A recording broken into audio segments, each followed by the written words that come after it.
Yo guys, check! Kamusta mga idol? So ayan, mag-update tayo ngayong Webes mga lodi ng gabi, matindi mga lods, no? So naghihintay kasi ako medyo ginabi na ako, kakahintay ko ng announcement. Mga idol, kung magkakaroon ng pasok bukas o wala. Ang tagal mag-announce ng ating butihing mayor, mga lodi. No? So, pero syempre malupit ang mga news natin. Alam niyo yan, mga idol. Update tayo. Grabe, merong mga pangyayari ngayon na makakaapekto sa market, mga idol. At hindi lang yun. No, meron mga matitinding nangyayari ngayon lalo na sa Ukraine. Ukraine mga lodi, hindi Iran. Hindi Israel, hindi US, Ukraine mga idol. Matindi nangyayari ngayon. So bago ang lahat ng malupit nating balita, malupit nating news mga idol, kung gusto niyo ng ganitong content, sana mag-subscribe kayo sa ating channel. Lalo na kung gusto niyo ng global news, trending news, crypto news, updated kayo lagi, hindi kayo pahuli.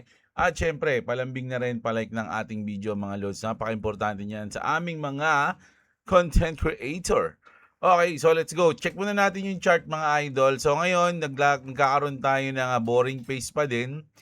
Mga lods, umangat lang tayo ng onte simula kaninang umaga. No?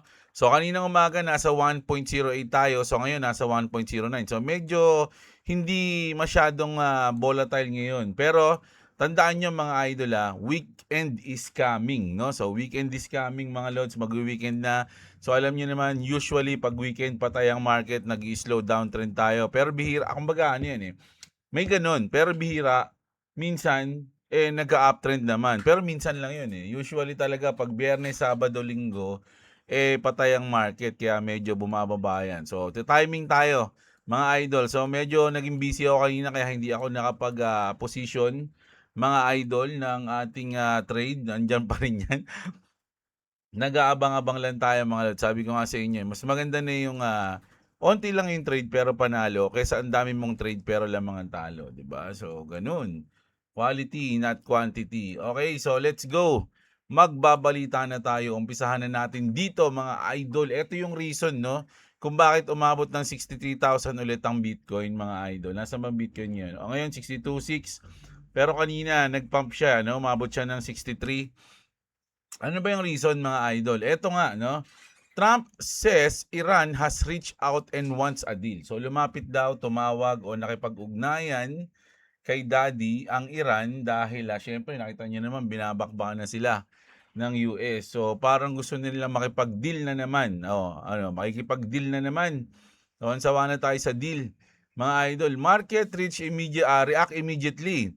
Bitcoin push back above 63,000 as traders started pricing in the possibility of the escalation.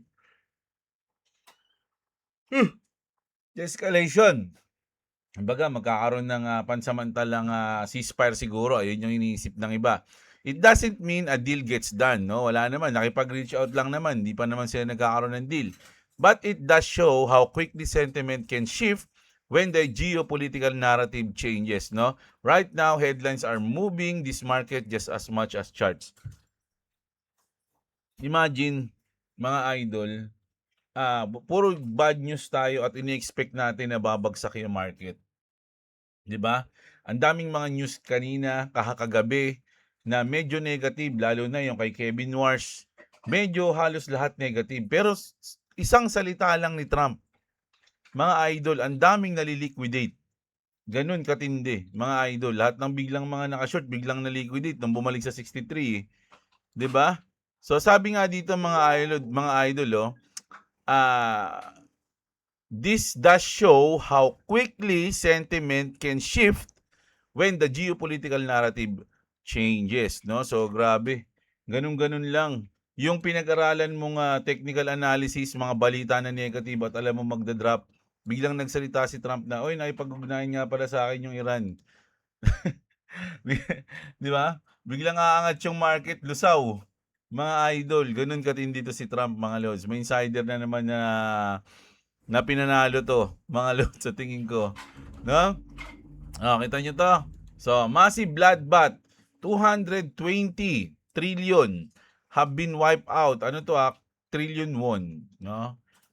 220 trillion won has been wiped out from Korea's stocks from today's highs. Kospi is now down 25%, from its all-time high, officially entering bear market territory, no? So ganun na siya. Nang bumagsak na siya ng 25%. So ang daming na-liquidate mga idol. At nakita niyo naman, 220 trillion won. Oh my goodness, napakalaking pera niyan, mga idol, no? So grabe, bloodbath. At eto pa, negative din to. Mga idol, Shiba Inu trading volume has fallen significantly over the past year. Kumbaga, kung papansinin nyo naman talaga, negative talaga yung nangyayari sa Shiba Inu. Halos lahat naman ng meme coins ngayon, medyo negative eh. According to data on Artemis, the daily trading volume on SHIB tokens, SHIB, has witnessed a steady decrease over the past 12 months. Grabe, 12 months, isang taon. On July 18, 2025, daily volume spiked to as high as 673 million. Ganyan yung trading volume nila. Ganun kalaki. $673 million. But now, hover around 50 na lang. Ang layo ng pagitan mga idol, 50 to 100 million na lang. Dati halos 673, di ba? Will meme coin sector ever reach 2021 bull market levels again? Ako sa tingin ko, mukhang hindi na, mga idol, no? Tandaan nyo, lahat ng cycle natin, bull market, merong nagtitrigger eh. Siyempre, yung una, hindi ko na alam yung una, wala pa tayo ng una eh. Second na bull run natin, Ethereum. No, dahil sa Ethereum, nagkaroon ng mga L1 token, lumabas yung mga token. Yung third natin, mga idol, is, ano ba yung third natin? Meme coin, no? Yung third natin, meme coin. Tapos yung fourth natin, hindi ko na maano. Basta dati alam ko yun, nakalimutan ko na eh. Pero ngayon, sa tingin ko, ang magti-trigger ngayon ng ating bull market o yung makikinabang sa ating bull market ngayon is mga utility token naman, no? Panahon naman ng utility token, no? Tapos na yung panahon ng meme coins, panahon ng NFTs. So ngayon, utility token tayo, mga idol. Ayun ang aking tingin, mga lods, no? So grabe. Yung meme coin, maybe, kasi itong meme coin na to, hindi naman to yung meme coin lang na meme coin eh. Shiba Inu kasi binanggit na to, mga idol ng CFTC, no, na isa siya. Hindi siya yung shitcoin. Isa siya sa mga commodity na siya, mga idol. Collectibles, ayun yung tawag sa mga NFT, saka sa mga meme coins eh. 'Di ba? So hindi siya talaga walang bilang, mga lods, no. So pwede pa rin naman yung SHIB, yung Doge na magamit, mga idol, no. Pero so far, negative sila, mga lods, no? Eto na. Warren, si Senator Elizabeth Warren declare war on the Clarity Act, calls it a ticket to sanction evasion. Over $3.84 billion Iran crypto flow. So inuugnay ni Senator Cynthia Warren, no, yung Clarity Act o yung mga crypto sa Iran, no. Senator Warren, Elizabeth Warren pala, sorry. Elizabeth Warren, di Cynthia Warren. Cynthia Lummis yun, hindi ano pala.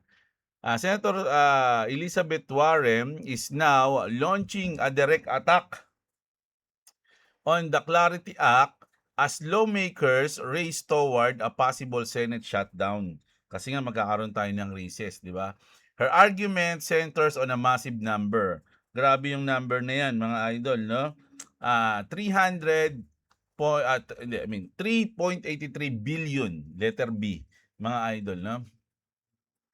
According to the report, sanctioned Iranian entities allegedly moved roughly 3.84 billion through crypto exchanges, CoinEx, since 2019. So dyan niya inuugnay. And Senator Warren is using the figure to argue the current Clarity Act could create dangerous openings for sanction evasion. So ito raw yung magiging, kumbaga mabubuksan etong mga masamang bagay na to kapag pinasa daw yung Clarity Act. Ano yung mga yon?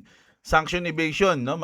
Yan. Kumbaga, pag sinanction mo na, parang baliwala yung sanction mo.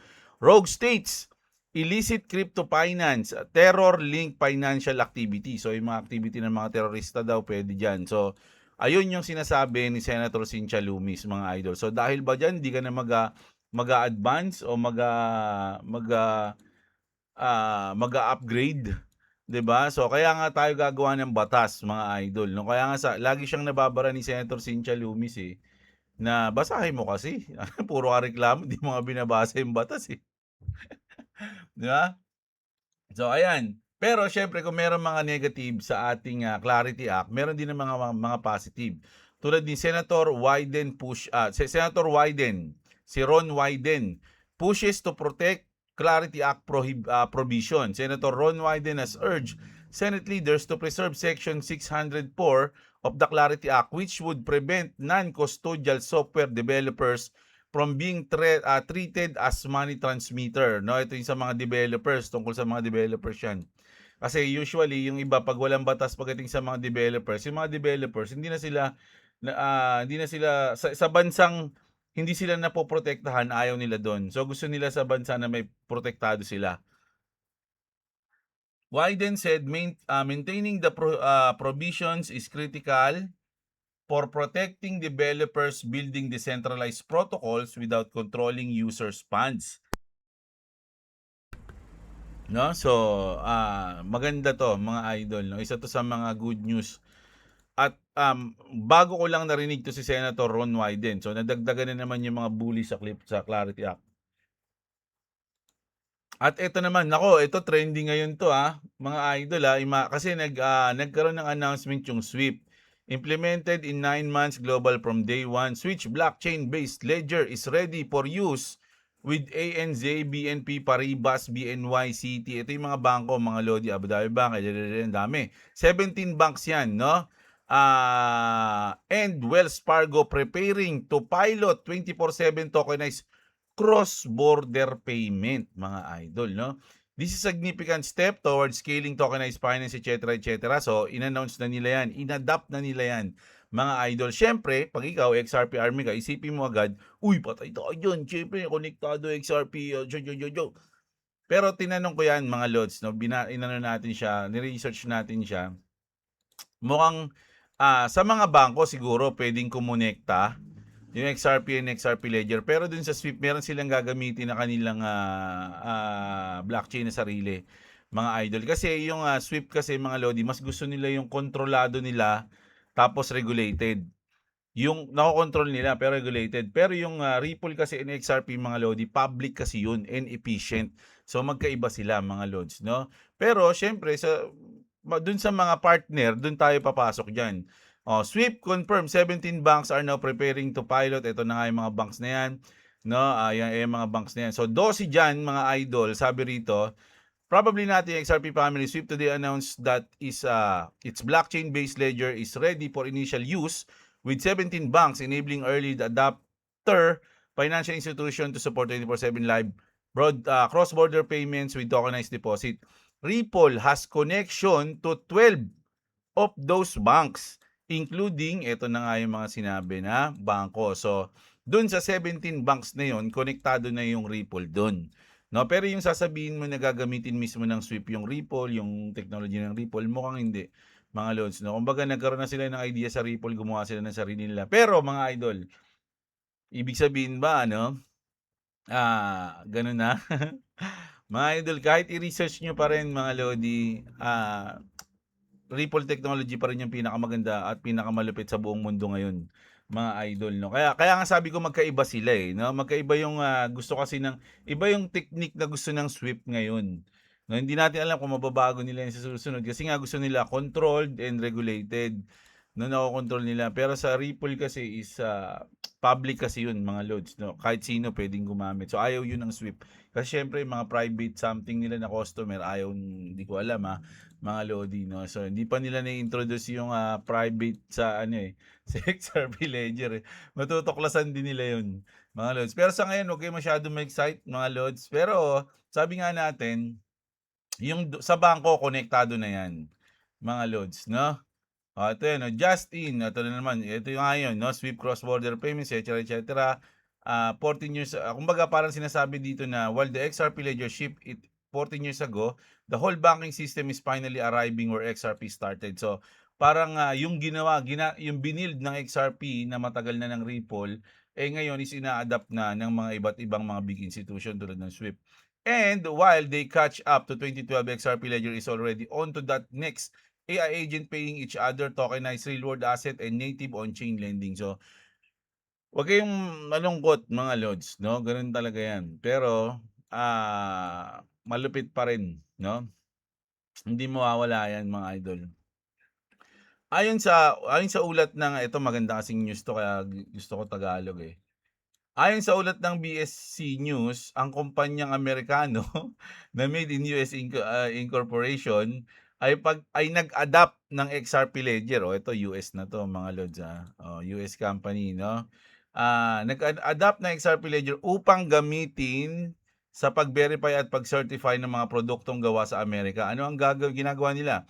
Gumagamit sila ng blockchain, yung XRP Ledger ang gagamitin nila, in-announce na dito para mag-record ng hindi mababago na impormasyon tungkol sa pinagmulan at authenticity ng mga produkto. Sa ganitong paraan, mapapatunayan ng siguradong made in the USA, no? Talaga ang isang produkto at may iwasan ng peke o madaling labeling. Detalye sa deal, binili ng kumpanya ang buong XRP Ledger Technology stock na parehong public at private infrastructure. 5 million restricted shares, no? Parang shares 'yon sa kumpanya ayon sa kanilang ayun nga. Kahalagahan nito, ito ay isang tunay na enterprise use case para sa XRP Ledger. Hindi lang ito para sa pagpapadala ng pera kundi para sa totoong supply chain at manufacturing. Mabilis ang settlement, mura ang gastos at transparent ang proseso. Madaling salita, ginagamit na ng isang American company ang XRP Ledger para siguraduhin sa blockchain na made in USA talaga ang mga produkto nila. Ito ay magandang halimbawa sa praktikal na paggamit ng blockchain sa totoong mundo. So, inadapt na nila ang XRP Ledger which is napakaganda nun mga loads. No? Hindi lang siya sa payment, di ba? Imagine, ang daming gamit mga loads ng technology ng XRP Ledger, no? Ng XRP Ledger. So, ito yung sinasabi ko sa Ukraine mga loads, no? Nagkaroon ng riot, no? Riots have erupted in Lviv over the forced mobilization of young men for Zelensky meet grind. So, gusto na kasi mga idol no ng mga tao doon na maayos na matigil na yung gera.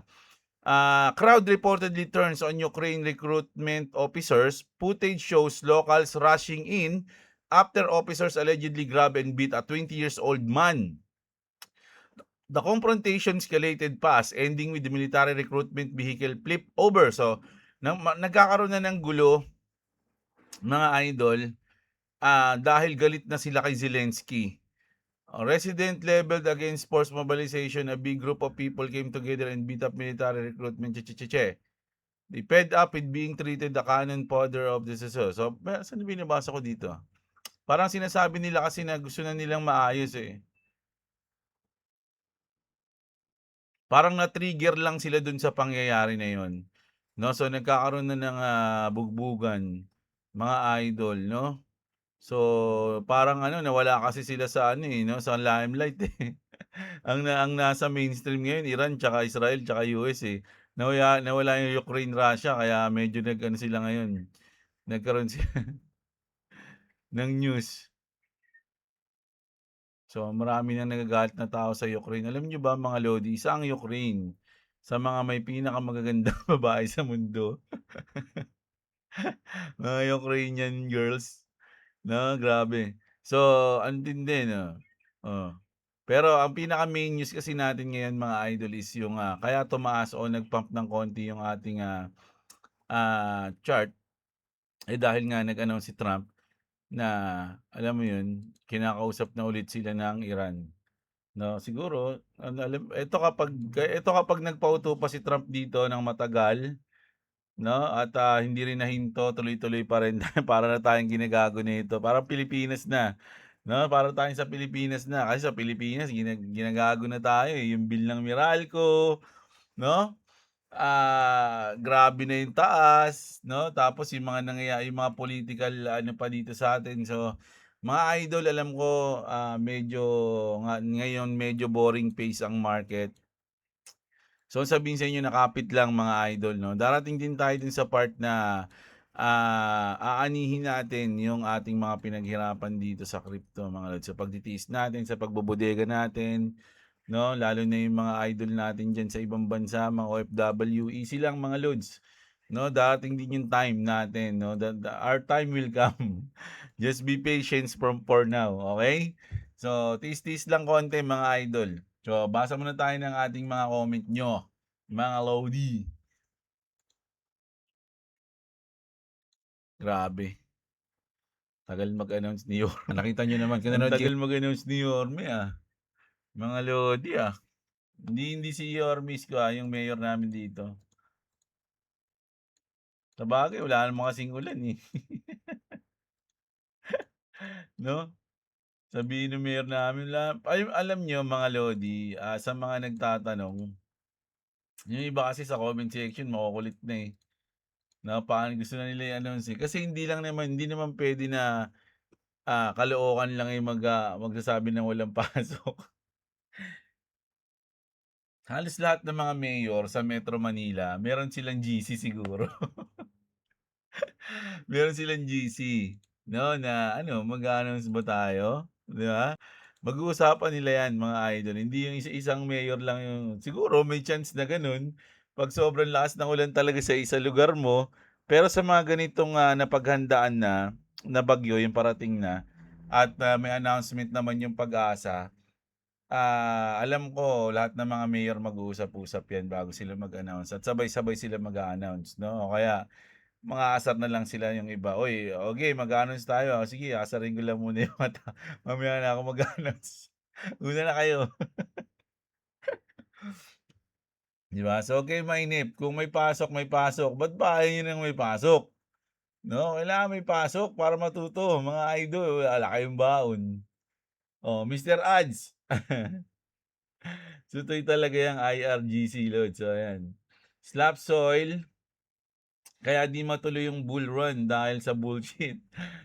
Si Clavis, yari na naman ang budget natin ito kapag tumasa naman ang presyo ng langis. Hindi pa nga bumabalik sa dati yung presyo ng gas. Dito sa Pinas, magtataas na naman ang presyo yung langis. Sa global market, malamang sasabay pa sa pagtaas ng presyo ng gas yung mga retailer dito sa Pinas. Tapos kapag bumaba yung presyo ng langis sa global market, hindi nila ibabalik sa dati yung presyo ng mga gas na tininda nila. Malamang. Nagdulot ng health issue yung AI projects ng Meta. Hindi ba nila kinokonsidera yung effect sa paligid doon sa project nila? Siguro, hindi natin alam Pero syempre may mga plan naman yun, di ba? Mentor Jerry, shoutout sa'yo, idol. Salamat sa laging update, idol. Jerome here from Trinidad, Bohol. Right now, OFW here in Czech Republic, Europe. Oy, idol, ingat ka dyan. Shoutout sa'yo, idol, Salamat sa laging shoutout, idol. Ayan, shoutout sa'yo. Joseph Berdin, shoutout sa'yo. Naniniwala ako, makukumbinsi din ang mga pumipigil may pasa ang Clarity Act Clarity Act, nagpapakipot lang mga yan. Shoutout load sa mga at salamat sa update. Ayan, shoutout sa'yo, idol. Pilhabis always yan si idol. Goal ko talaga sa pag-follow sa'yo is making a quit at sa work. Grabe lagi ng gusto ni idol talaga tumambay, 'no? Nakakadurog ng puso yung alam mo na araw-araw ka pa din gigising ng 4 AM para pumasok at makaiwas sa traffic sa EDSA. Kaya sana mapasa na ang Clarity Act at gawin nilang planetary GCash ang XRP, sabi ni idol. Mga crypto news mo na lang pinaghuhugutan ko ng lakas. Naiyak ako nung sinabi ni David Schwartz na di daw taas masyado. Idol, easy ka lang. Alam mo naman, inaral mo naman yan di ba? No, easy ka lang, idol. Mangyayari at mangyayari yan. Just relax and take it easy. Let's boogie. Meowsy, Pasko na naman. Ayan, si Netanyahu. Ayan, grabe, no? Si Netanyahu talaga, power tripper, Peng Kalag, shoutout sa'yo. Si Pengway, bakbakan sa ME. Binabakbak naman ang mga portfolio natin. O, ayan. Edwin mga ba, si Anli Popcorn yun Nochi, Aldrin Matalo, hindi na talaga matatapos ang away ng Iran at Israel. Sa Bible pa lang sila talaga magkalaban, mga Hudyo versus mga taga. Oo nga sabi nga nila biblical daw yun Dapat talaga isa lang matira sa kanila.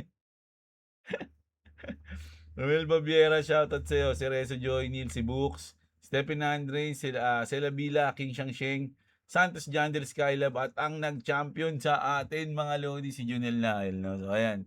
Ngayong gabi mga idol, sana nagustuhan niyo yung ating video. No, kahit may lang yung video natin. No, pero bukas mga lods, bawi tayo ng ating mga news kung ano na mangyayari sa chart natin. Magkakaroon ba ng biglaang pag-angat o biglaang pagbaba? So titignan natin 'yan at mag-a-update tayo sa mga bagong news 'no. So dapat naka-click ang notification bell niyo sa ating, at naka-subscribe kayo pala at siyempre pa-like na rin ang video kung umabot ka na rito. So ayun mga lods, maraming maraming salamat sa mga nanood, mga idol, alam niyo na 'yan. Bukas ulit kita-kits tayo, magandang gabi sa inyo at What's up, what's up? alright.